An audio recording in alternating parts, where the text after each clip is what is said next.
This episode of the New Medical Nomads podcast is brought to you by Nomadicare. Now, personally, I love Nomadicare. I've used Nomadicare, and I recommend the company to all new travelers. What Nomadicare does is it takes the fear out of getting set up with a bad recruiter, which is the biggest fear that you have jumping into this journey. So they sit down, they interview recruiters, they vet them, get them on a list, and then provide them to you as a free service, as a free recruiter matchmaking service in order to get you started on your journey. Now, usually you only get 2 recruiters going through Nomadicare, but being a listener of the show, you can get 3. So this is how it's going to work. You go to nomadicare.com/Dylan. You will get set up with 3 recruiters to be on your dream team, as well as a guide to get you started on your journey. The second sponsor of the show is TravCon, the Travelers Conference. I'm super excited to announce them as a sponsor of the show. TravCon was there for me before I got started as a medical nomad, and now I'm actually involved with the planning of the event. So super aligned, super congruent. I've been promoting them before they were even a sponsor, and so I'm excited to have them on. So there are 3 main reasons that you should go to TravCon this year. Number 1, value. This is the cheapest conference to go to as a medical professional. And also the only place that I've ever felt like royalty when you're walking in and all these staffing agencies and all these recruiters want to talk to you and you're bumping elbows with these travelers and they're interested about your story, about where you're coming from and what you're doing. And it's overall just a really good feel-good event. Number 2 is education and growth. So this conference was founded on the realization that there's a lot to know to be a medical traveler, to be a medical nomad. And so this is where you go to get the most updated tax information. This is where you go for those really niche specific questions on what's it like to travel in an RV and what's it like to travel to Hawaii. And then 3rd, community. This is where a lot of my traveler friends that are very near and dear to my heart right now, this is where we met. So this is where the relationship sparked. It's also one of the only places that you get to go to and see the leaders and meet the leaders of the industry, both on the staffing agency side and on the traveler side, and also get to meet your recruiters face-to-face that you've been working with. So TravCon is always in September every year. TravCon is also always in Las Vegas. The link is going to be in the show notes for you to get your ticket. I'll be at TravCon. All my friends will be at TravCon. I hope to see you there. Hey Nomad, this is Dylan coming at you from Grand Junction, Colorado.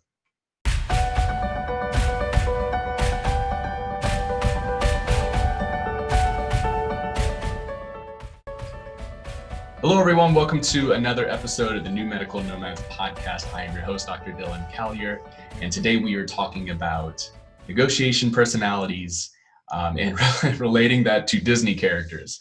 Just keep it a little bit fun. This one I'm actually really excited for. This is probably one that could have been done at the start of the series, but it's probably going to be a little bit longer. I'm excited because I love this kind of psychology behind things. It's going to be really self-reflective and knowing how you will act in certain situations and how other personalities might actually receive that and how to change it so that you can interact better between those personalities. But I'm here in Colorado, feel very fortunate for being here.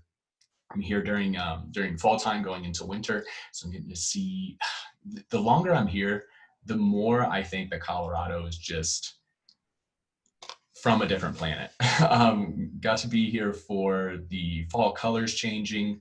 Oh my gosh, just all the aspens kind of turning yellow and the yellow against the green, against the blue of the sky. It's just gorgeous. And now the colors have kind of passed and everything's starting to freeze over and we're getting ready for our first snow tomorrow.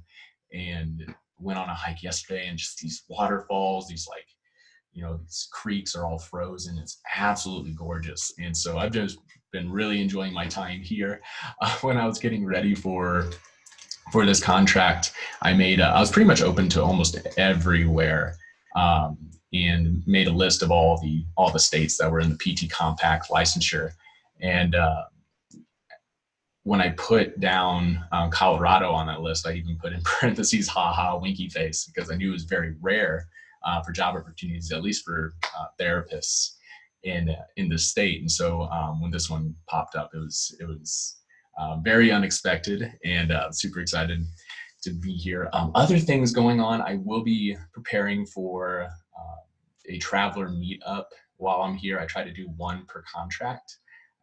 So if you're in the Colorado area, reach out, keep an eye out. Usually when I do the traveler meetups, I announce them within the New Medical Nomads Facebook group. So if you're not a part of that, you can check out there. And that's when we get together. I usually do one big one per contract. And really been focusing on my being a little bit of a better traveler. All last year, I was pretty much eating out for lunch and dinner. Started, kind of cooking my own food. And so doing that, I bought a cute little rice cooker. It's got like a panda on the side. And then really been able to get my, how much it costs per meal, but pretty much down to about $6 a day. Veggies, rice, beans, some hot sauce, maybe some meat in there.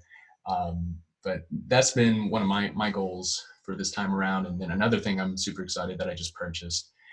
Usually I get rid of stuff on contracts, but these two things I was really excited and wanting for a while was a coffee bean grinder. And so, got my French press, sipping on my coffee here, and finally got it to where it doesn't taste watered down. It took a little bit of a learning curve, but finally, some strong coffee and feels good. And we'll be able to take this on with me when we go on camping trips and things like that.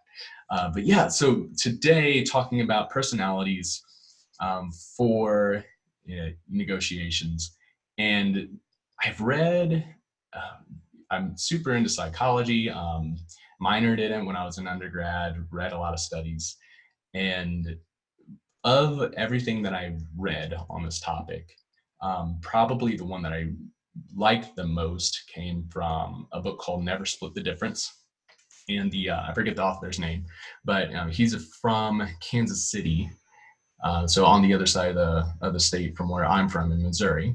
And he used to do hostage negotiations after he grew up in Kansas City, worked there for kind of inner city crime. Then he went and did like international hostage negotiations. And so he wrote this book. And in it, he talks about 3 personalities and how they interact with each other. And it really kind of opened my eyes to how persons are different. You just usually don't think. You think, oh, why aren't they doing this? It's because it's not really their personality. And so it really impacted me and how I interact with others when it comes down to negotiations. One, within the travel space, and then 2, when you're trying to get housing and other things like that. So to make it a little bit more fun, I've added some Disney characters in here, but I'm going to be reading some notes on how these personalities are. For me, it was very easy to pick out which one I was, but I'll start with the one that I think is a little bit more rare for us, but not for recruiters. I feel like a lot of recruiters kind of fit this model, but this is the assertive type. And we're going to call it the white rabbit. And this is the person that's I'm very late for an important date. Time is money. Every minute that a negotiation or conversation goes longer than it needs to, it's just more annoying. This personality is more about being efficient and getting it done fast rather than getting it done perfectly. And for this next point, winning is most important. And I think I'll come back to this point because I think it is a very important point that we'll kind of talk about. And they want to be heard during negotiations. They are usually the ones talking. And they're not going to be very open to somebody else talking until they've said what they need to say. So this might look like somebody who's very interjectory, who's interrupting the other personality in order to get out what they need to or what they feel like is most important at the time.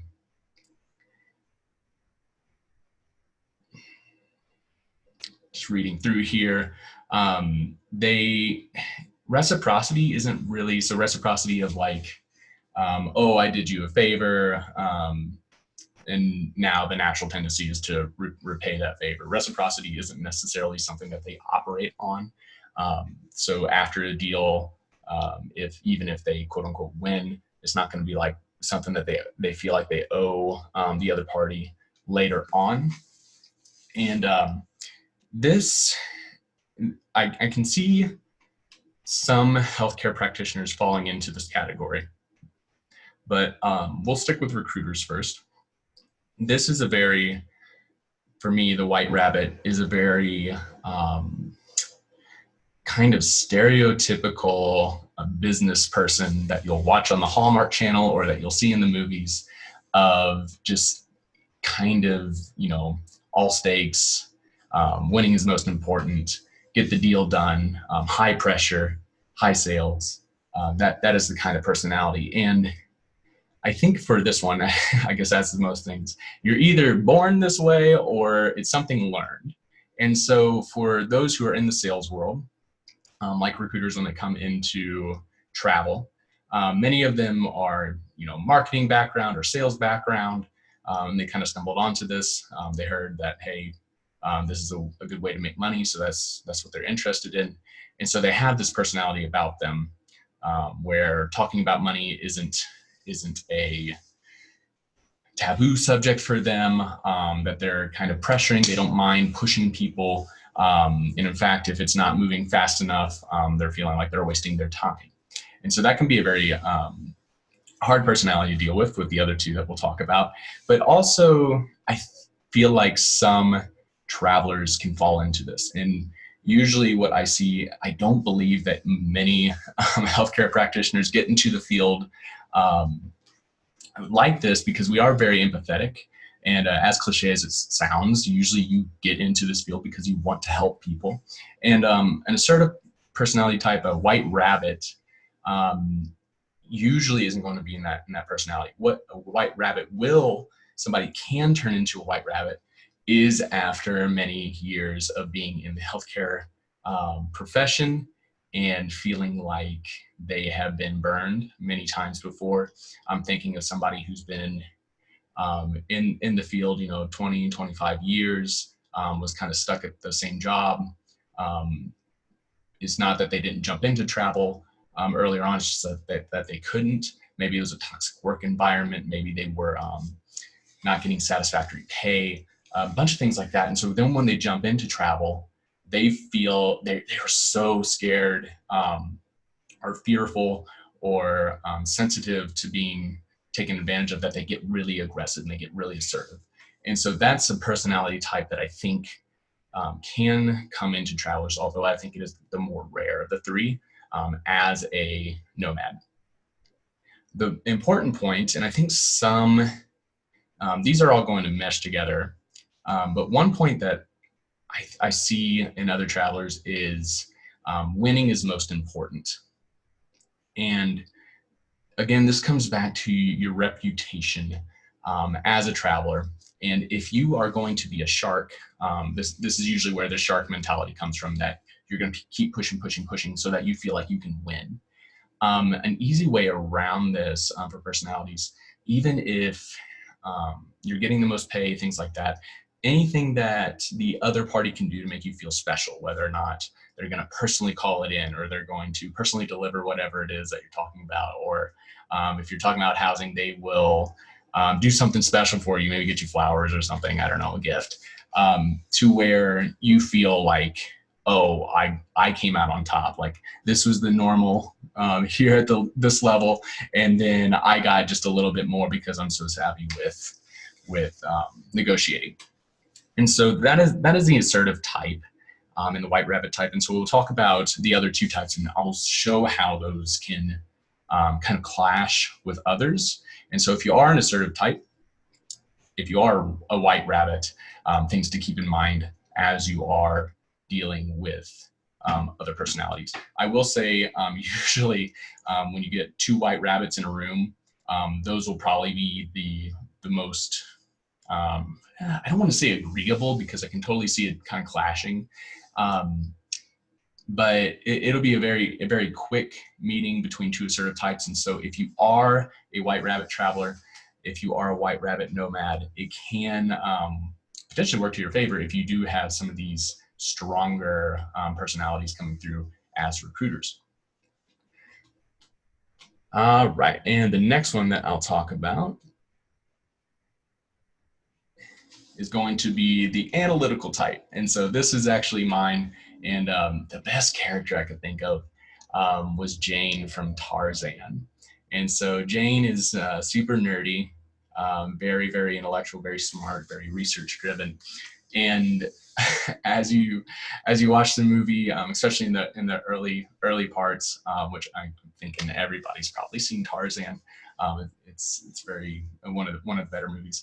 Um, when Jane, they're kind of running around and running from this group of baboons, and um, she's just met Tarzan, and she's like, put me down, and like hitting him with an umbrella or something like that. And he puts her down, and then the monkeys, come at him, and then she's like, pick me up. And this indecisiveness is, I think, what really characterizes analysts. And so that we can kind of get stuck in our own heads and trying to make the perfect decision, the best decision.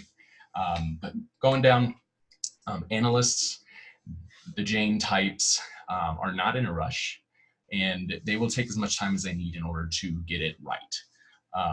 When they speak, when they talk during negotiations, they will distance themselves from the conversation. They will, instead of saying I, or putting feelings into it, they will try to use logic and say, well, is this fair? Blah, blah, blah, blah, blah.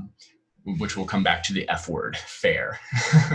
They really pride themselves when they do finally make a decision. Two things: either they're going to really stress over that decision and kind of regret it later on, or they're going to be super proud of that decision.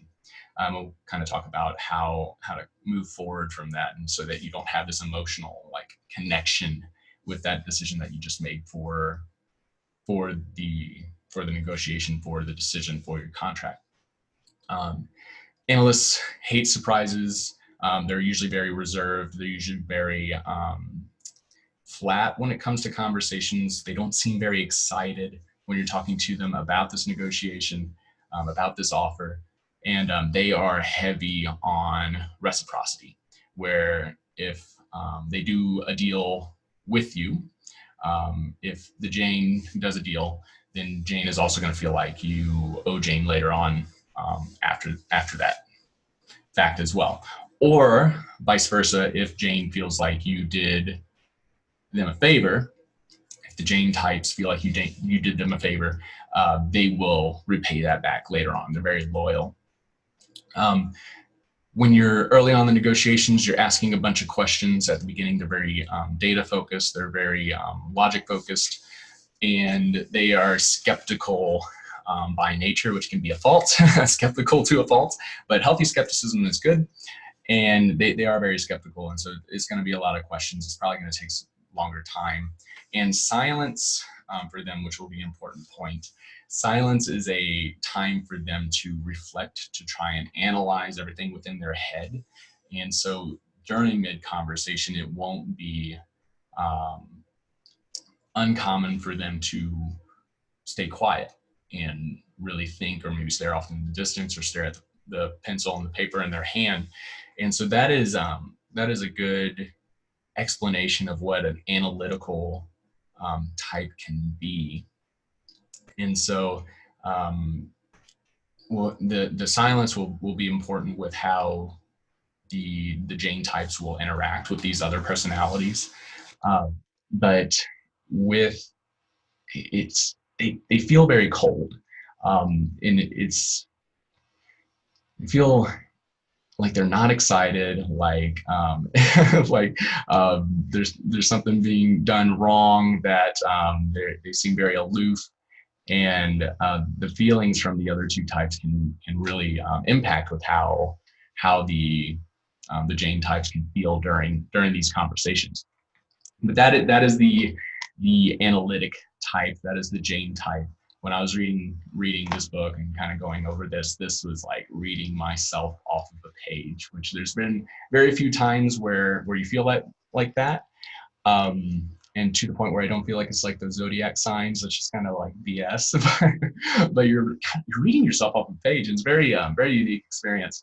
But I would say this is probably the number two most likely of travelers, of nomads, is being analytical. And if you're in more of like the hard science areas, I'm thinking like laboratory technicians, medical techs, those who took, really hard sciences in order to get to the position that they're at, that you will probably fall within this if you really enjoyed chemistry, physics, things like that, biochem, organic chem for those crazy people. But the last one I feel like is going to be the majority of nomads. And so the last one is the accommodator, or what I like to call the Dory types. So Finding Nemo, Dory. Dory is the character that just wants to make everybody happy. Bumps into a new friend, wants to help find his son, meets a bunch of sharks, wants to include them in everything. Very friendly, very focused on friendships, on how everybody's feeling, and that everybody enjoys them, that the Dory types want everybody to like them. So for Dories, I'm gonna take a sip of coffee here. For Dories, the relationships are more important than the actual deal itself. Dories are going to be more likely, well, I'll get to that point later. Hold on, Dylan. They love the win-win. Dories don't feel like they need to quote unquote win. They don't need to feel like they need to come out on top. They are looking for the win-win. And going back to that term fair, when you say fair is a very kind of a hot stove item. And so when talking of, oh, I don't think that's fair, that's going to come across very hard, very abrupt. It makes people defensive. And so the Jane types are more likely to use that, where I don't think this is fair, and it's going to cause some friction between that negotiation, between that dynamic. With Dory types, fair is what they're after. So they're very group-minded, where they're looking for the middle ground, and they don't feel like they need to come out on top. They want to build great rapport. They want to have those conversations. They want to get to know about the family, about their kids, about what they're doing for Christmas, about the recent hike that they went on this past weekend. Very friendly, very easy to talk to, but they're also poor time managers. And so because of all that, if you're trying to get this done in half an hour, it's probably going to take 2 hours, because they just want to get to know you. They're very relationships oriented. Just going through, because they are so agreeable, it can be hard to it can be hard to understand what their objections might be. And so the Dory types, these, for the majority of the listeners, probably nomads, probably feel like, yes, I am more inclined to want to make sure that the other person involved feels like this is fair, feels like it's a good win-win situation, where they don't necessarily want to come out on bottom to kind of be walked all over, but they are more the personality type that is going to let that happen, because they want the other person to feel better. Can also be really strong on reciprocity, where I would say it's kind of more likely for them to feel any deal that's done, that you feel like you could, you owe this other person because they worked with you, or that you are very easily guilted into making decisions. And so we'll talk about that dynamic between the other personalities. And so for Dories, I feel like the reason most nomads, most healthcare practitioners are Dories is because it's so empathetic. It's so focused on the relationships and how that person feels in front of you. And it's not something that can easily be trained. It's something that you're usually born with. And it's hard to shut off when you're in front of somebody and thinking about the cold person who's not really showing a lot of emotion because they're an analytical type, and you're like, what am I doing wrong? What's like, they are so angry right now, I can't figure it out. Or the assertive type where maybe they're coming off a little bit aggressive, like they're in a bad mood or something like that. And so the Dory types are very empathetic, and most healthcare practitioners are empathetic. And so I feel like the majority of you guys will be Dory types. All right. So getting into how these three types kind of come together and interact. For focusing on the white rabbit, the assertive types, white rabbits are going to be the most frictional. So if you are a white rabbit, these are the personalities that are going to come across as sharks. These are the personalities that are going to push and not really take into consideration, not consciously. I think they just feel like everybody feels this way of like, we need to get this done, like, let's go. And it's going to cause some issues between the other two personality types.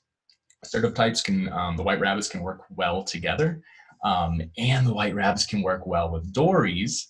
And I say well, but they can get away with it with Dories, because Dories will usually be, oh, she really wants me to do this. I just want to keep them happy. They've worked with me so far. They've tried so hard to get me this contract. So I'm going to go ahead and take it, even though it might not be the best. And even though I don't feel like it's like really the right decision in my gut. And so I really don't feel like, especially coming from a recruiter standpoint, in most negotiations, that assertive types, if there's one type that I'm not really excited about to work with, it would be the white rabbits.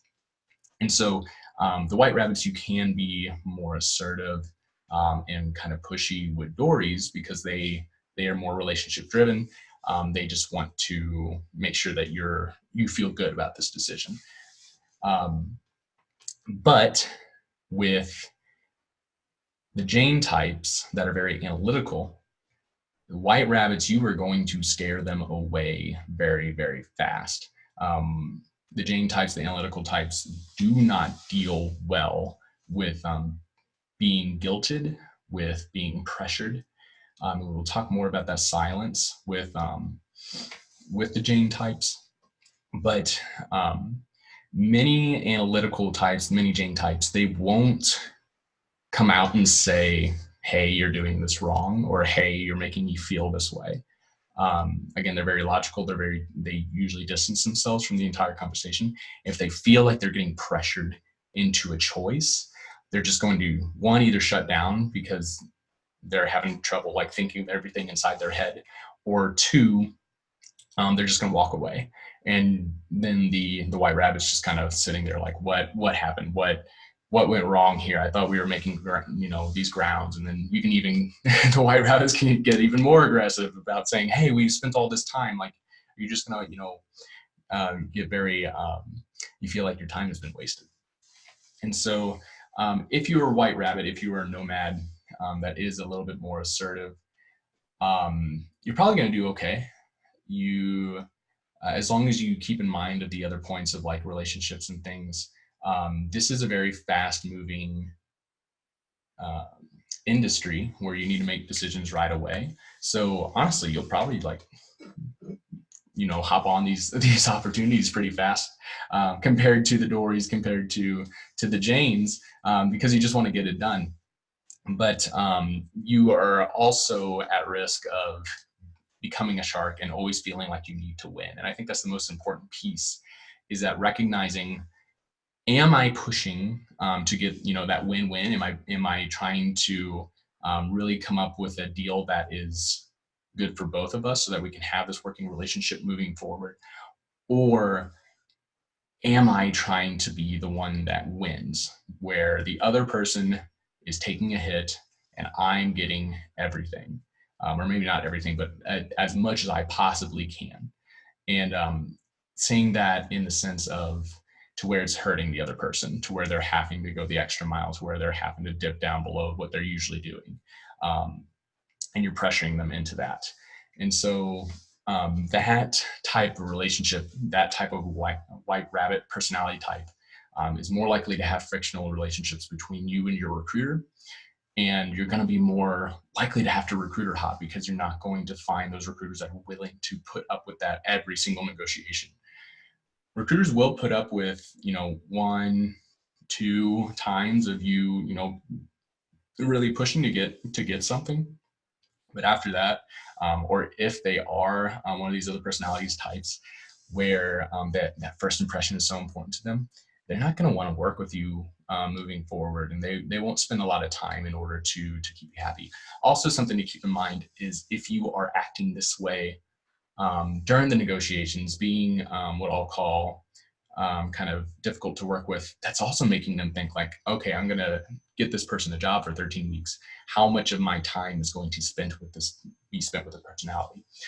So my biggest suggestion for those, and I feel like this is going to be more the rare type within the nomads, is that as you are going through these negotiations, ask yourself, am I just trying to win, or am I looking for the win-win? Am I trying to get this relationship, the strong relationship that's going to give me a successful career? Or am I short-sighted, 10-minute versus 10-year mindset of, I just want to win on this contract now? So for those white rabbits, can be kind of dynamic moving forward with those other two personality types. Again, you can, if you don't change any of that, get away with it with the Dorys, but with the analysts, it will not go over well. All right, so for you Jane types out there, for those in the Jane Club with myself, silence is going to be the biggest point on this list, because when you are silent, that is going to come across differently to other people. You feel like it's very natural. You feel like it's very intuitive that, hey, I'm just like thinking, but that's not how the other personalities work. Analysts usually do well with each other as well, but it can be, hold on, got a motorcycle driving through. It can take longer with two Jane types kind of talking back and forth because nobody can make a concrete decision. Again, you get stuck in that feeling of, oh, I don't know if this is the right decision, or put me down, pick me up type of thing. But the silence comes across very differently with the other two personality types. The first I'll talk about is the white rabbit, which you will probably run into with recruiters. If you are talking on the phone and you are silent, that is going to be, whether consciously or not, is going to be an invitation for the white rabbits to keep talking. And if you are a white rabbit, you recognize that you're dealing with an analytical type. If you keep talking during that silent period of them trying to think and trying to make the best decision, you're just going to add more noise into their head. And it's going to cause them to shut down and have to think longer, and it's going to take more time. Which if you're a white rabbit, you're like already thinking that's taking so much time. Like, why are you quiet? Just make a decision type of thing. So silence, if you are a Jane type, silence to a white rabbit is going to be taken as, oh, they just don't have enough information, so I'm going to give them more. I'm going to double down on my points before. I'm going to, tell them all the good things again. And it's going to feel very pressured. So that's to be aware of if you're dealing with a white rabbit. If you are dealing with a Dory type, one that just wants everybody to feel good about this and this whole decision and this whole situation that's going on, Dory types will take silence as you being angry. Silence is not a good thing for Dory types. They're, wondering what they did wrong. Why are you angry? Or something's wrong. Because they're very conversational, they're very relationship, and they've just been building this or trying to build this rapport with you and ask all you these questions and get to know you and keep it light, because they usually don't like talking around the topic of money. And so when you are silent with a Dory type, it's going to make them feel uneasy. And I feel the interaction between a Jane and a Dory type is really the one that are going to be kind of not straightforward, frictional, but just not meshing well, and it's hard to understand. So as an analytical type, if you're not showing a lot of emotion around this negotiation, you're not showing a lot of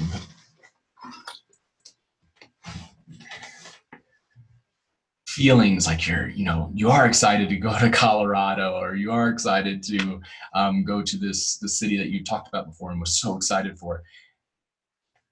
You're not showing a lot of feelings, and then all of a sudden you go quiet. It's going to be perceived as something's wrong, as you're not interested, and it's going to potentially, kind of impact how much they're willing to put into this relationship. Or the Dory types will kind of, again, double down and, try to make you feel better because they think that something's wrong. And so the best advice I have for the Jane types on silence is to be communicative upfront about what that silence means. For me, I really noticed it more with friendships and relationships and persons that are closer to me. And when we have conversations, if it's a deeper topic, something like that, I will go silent. And so I'll have to tell persons who aren't used to it, like, hey, I'm silent, but it's just me thinking. Like, I just need time to think. And that for Dory types, it's going to be Dory types and assertive types, and for you white rabbits, it's going to be painstakingly long. The Dory types are going to feel uncomfortable because they don't know what you're going to say, and it's just like really just this anxious feeling. And then for you white rabbit types, you're just like, come on, come as to speak, talk, open your mouth. So that is something to be aware of if you are a Jane type. Just let them know up front, like, hey, if I'm being silent right now, try and be aware of that. I'm being silent right now because I'm thinking of everything. If you need to, you can take and kind of draw this negotiation part out and say, I have a few questions. Let me ask these questions. I'm going to take my time and sit and think about this and write it down just so I can see everything on paper. Go ahead and send me the pay breakdown so I have everything in front of me so I can make the best decision. And that way you don't have them on the phone in order to make this decision. You can kind of come back, gain more time, and not feel pressured, because pretty much any other personality type other than analytical, other than another Jane type, is going to talk during that silence, and it's going to make you feel either more confused about the decision, or it's going to make you feel pressured, especially if it's a white rabbit. This is where the guilt part comes in. And analyticals, you are very keen to this, and it will shut you down. It will turn you off. You will walk away. But if you feel like you are getting pressured, if you asked for that period of time to think about it, and they're like, hey, I need a decision now, I want to get you submitted now, it's going to feel very, very push forward. And I would say try to, if you do feel like you're heavy on this, as I was, it might need to take a step back and just be aware that you are more sensitive to that, and just say, hey, and let your recruiter be aware of this, hey, I'm feeling pressured right now, and I want to take a step back. I want to feel good about this decision, especially if I'm driving 18 hours to this contract. Just go ahead and send me everything. Here's my last 2 questions, and I'll let you know. Something that I'll cover on the next podcast is talking about some last tips, but hardly ever will there be time limit is usually an illusion. It's a little bit, when you're talking about housing negotiations and getting that housing that you're excited for, and you're going back and forth, and they give you, oh, I need a time limit by tomorrow because we have somebody else on the list. Usually that's a bluff. Usually time limits aren't actually hard time limits, and usually they when you're actually dealing with the time limit, it's a surprise. Again, the worst thing for Jane, it's going to be a surprise, because they're going to be like, oh, well, actually, I already closed it. they might have told you like, hey, there's some other people looking at this, but usually you're not going to actually find out about a hard time limit until after the fact. And it's usually not a hard time limit, it's just somebody else making a decision. And so that can work its way into negotiations for a contract if you don't move quick enough, especially for high profile areas like, major cities. Maybe you are in just a tough market right now and you need to jump on these things. So be aware of that there can be a quote unquote time limit here, but it's not a hard one. If somebody says, hey, I need to know by the end of today, they probably don't. They're probably trying to get you to submit so that you have a better opportunity to get that job. But if you are a Jane type, and usually what happens is that you're trying to decide between one job or another, or maybe you're really waiting out for something better, and you got this one that's like okay, and then you finally make the decision on the okay one, and then what do you know? 30 minutes later, a day later, 2 awesome jobs pop up, and you're like, oh man. That's usually how it happens. But you usually will have a couple of jobs to choose from. And if you do feel like you're getting pressured, like you're getting a time limit, like just know that time limits aren't really a thing. Usually it's just a way to get you to make a decision faster. So be aware of that. If you are super sensitive to that, just know that it's going to feel rushed. You are going to feel pressured. Just because of how quick everything moves. And then once you're in, maybe 3 contracts, 4 contracts, you get a feel for this. It won't be as pressured. The guilt thing though, just be very direct and honest with them. If you are starting to feel guilt, like, oh, I tried so hard for this contract, I knew you really wanted to go to this area, just let them know. And if they're not okay with it, there's plenty of other recruiters out there as well. So those are the Jane types and our silence, and just being aware that silence is not usually appreciated by the Dory types or the white rabbits. So for the rest of you, you Dory types,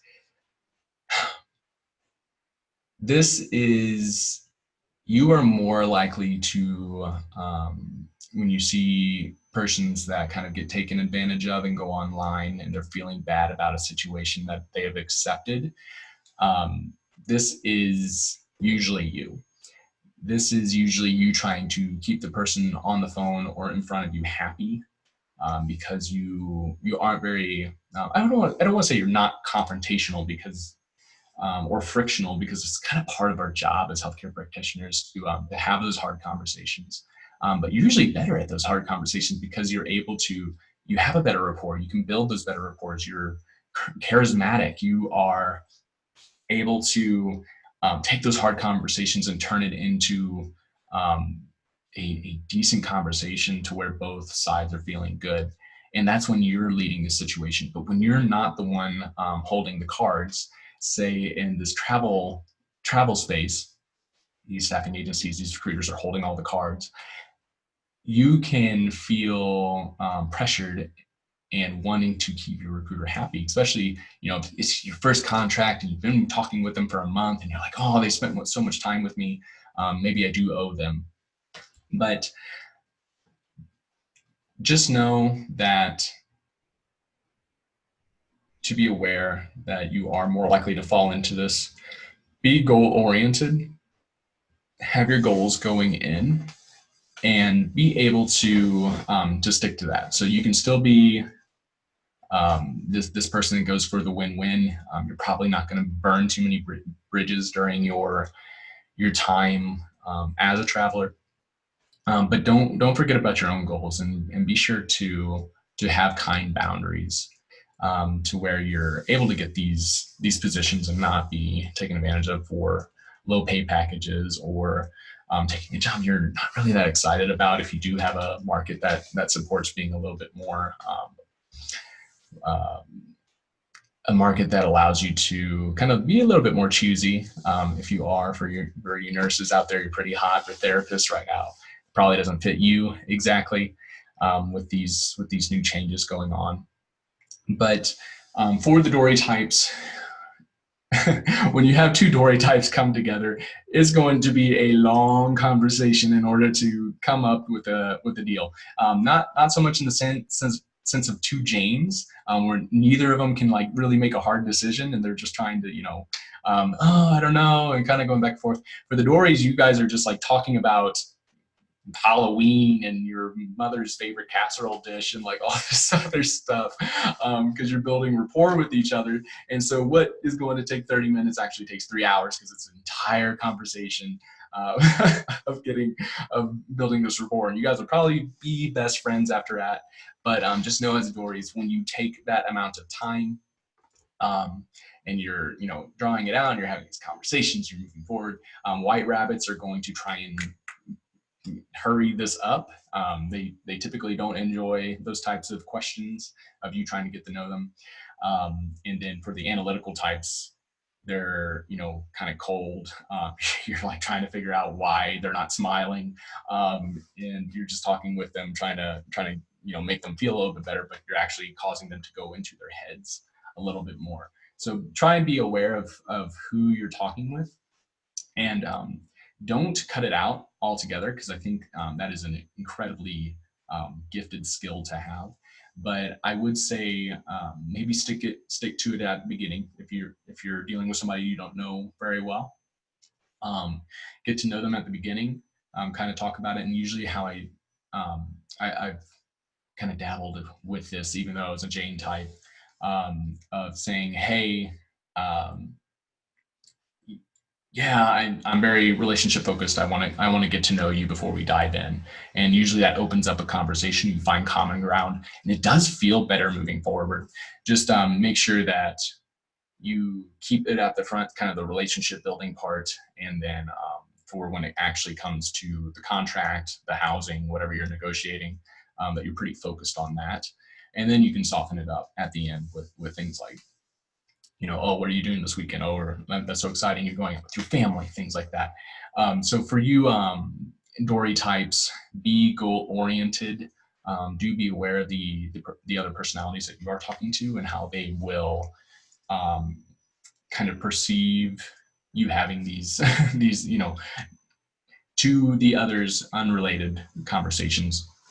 But that's pretty much it between the three types. Knowing which type you are and being able to interact with those other types.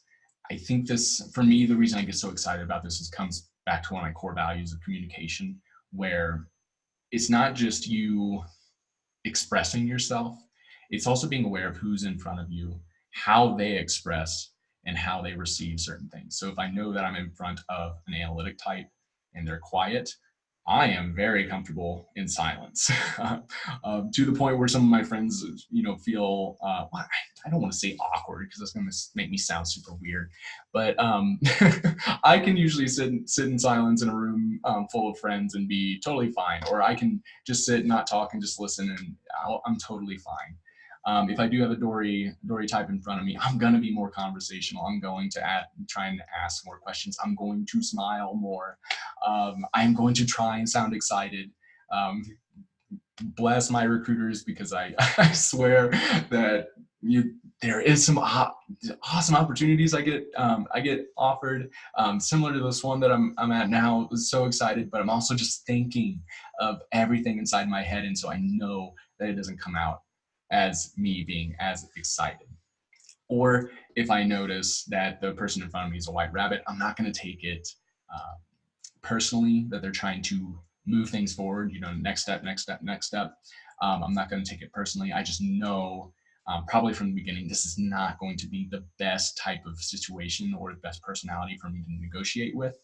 And so I'm going to allow a little bit more of that, it being okay if they're trying to, move this along.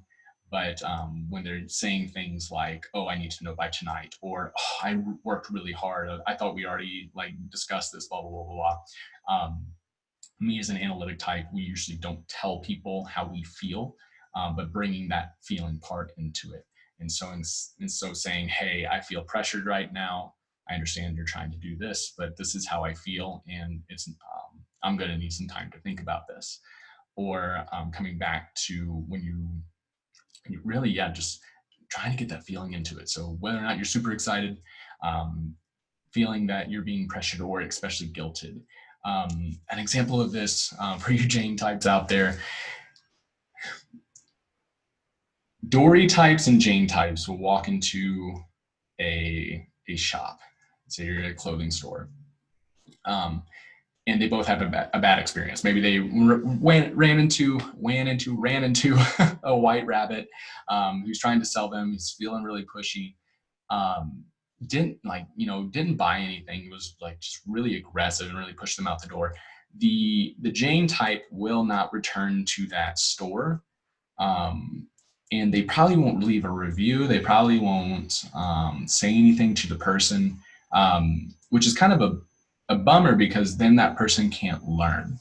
But for Jane types, we kind of take it intuitively, and that we're not going to say something. They should just know, because it's very logical, because we think of all the data and the stuff floating around in our heads. But for the Dory types, you'll give them another shot. Usually the Dory types usually will go back. Maybe it was just it was just that person, they were having a bad day. I'll go back. One of my patients said they liked the store, so I'll give it another try. So the analytical types, the Jane types, are very hard no, hard yes. We flip the switch on and off for what we enjoy and what we'll go back to. But for the Dory types, they'll give it another shot. And going on to that, if you are a Jane type, just express how you're feeling in that moment, and so that they can learn how to better interact with you. And something I've been pushing myself to do now, especially being more in like customer service roles and things like that, and diving deeper and understanding more into how recruiters should, I don't want to say should, how the most successful recruiters act, and looking at front desk personalities, and looking at hospitals and how they are treating these patients and making them feel when they walk through the door. This very customer service related item. Because I have that core value of communication, I want to tell them how I am feeling and how this is reactive. If you're a Jane type and you don't do that, that's not going to be the end of the world. But even just simple reviews, if you're out of that situation, you just want to write something and kind of explain your experience, that's going to be a learning event for whatever person in front of you that you're dealing with, whether it be that business situation walking into, or if you are kind of dealing with close friends, close relationships, just telling them, hey, this is how I'm feeling. I understand that's probably not your intent, but this is just kind of how I interact in these certain situations. And that is pretty much it for this longer podcast, talking about personality types when it comes to negotiations, knowing your type, knowing how to interact with them, and what to expect when you're kind of diving into this. If you're currently not a nomad, if you're a wanderluster, you're about to jump in, I think this is such an important episode for you to kind of self-reflect. If you're wanting to learn more information against Never Split the Difference, I can't remember the author's name, unfortunately, but it should be pretty easy to find out. It's a very actionable book. Love, when you think of like the macro sense of like looking from the 10,000 foot sky view into things, or the micro view. I love getting into the micro, the nitty gritty details of things, how to, not you should do it this way, but this is a way how to do it. And then once you're in it, you can kind of figure it out and add your own flavor, add your own character, add your own flair to what's going on with these situations. And so very actionable book, highly recommend it. It's probably up there in one of my top 10 books. Just got done reading another book, and I wasn't the biggest fan. It was very philosophical, theoretical, but it was sold as a book that was going to be very actionable to tell you kind of how to do this certain thing moving forward. But I won't mention that book. I don't want anybody looking into it. But if you guys are looking for the next episode of the New Medical Nomads podcast, we do the formal official launches on the Facebook page. If you want early access, go ahead and subscribe to Spotify, iTunes, YouTube for those joining me on the visual. Those channels will get you early access. So when we do batch recordings or upload them, you usually get first access. So that's a way of getting that. And of course, any comments, likes, stars, things like that is going to increase engagement, increase more people to see this. It allows us to help more people, which is the ultimate goal of this podcast, is to help out more nomads. If you're listening to this, go ahead and drop down below. Let me know if you're a white rabbit, if you're a Dory, or if you're a Jane. Pretty sure I'm correct that most are going to be Dories, but if I'm proven wrong, then that's a learning experience for me. But thank you so much, guys. I hope that you are, wherever you're at in the world right now, having a great time, enjoying fall if you are fortunate enough to have fall, and getting ready for the winter and snow. This is actually going to be the first winter I've had in a while, because last year, the year before, I was driving into California before snow hit at home, and then I went to Thailand and Indonesia, did my first really big boy across out of the states trip. Got to skip pretty much that whole winter, so this is the first time I've actually experienced cold in probably like 2 years or so, maybe a little bit longer. Yeah, probably longer actually. But yeah, I'm excited. So hopefully you guys are having a good time. Everybody have safe adventures. Everybody have safe travels.